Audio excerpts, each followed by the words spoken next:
مذہب اور انسان کے بارے میں جاننے کے لیے اس چینل کو سبسکرائب ضرور کیجیے گا۔ دنیا کے ہر علم کا بنیادی جزو قرآن مجید میں موجود ہے۔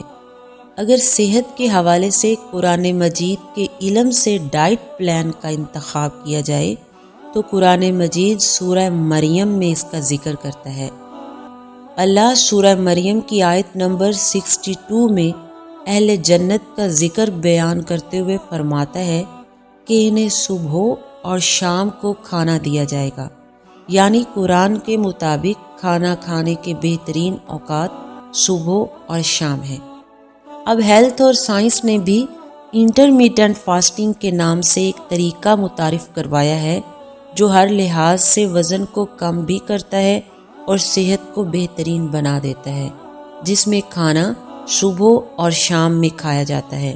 انٹرمیٹنٹ فاسٹنگ کے مطابق اگر کھانا صبح اور شام کھایا جائے تو جسم صحت اور تندرست رہتا ہے اور وقت کے ساتھ اضافی وزن خود بخود کم ہونا شروع ہو جاتا ہے۔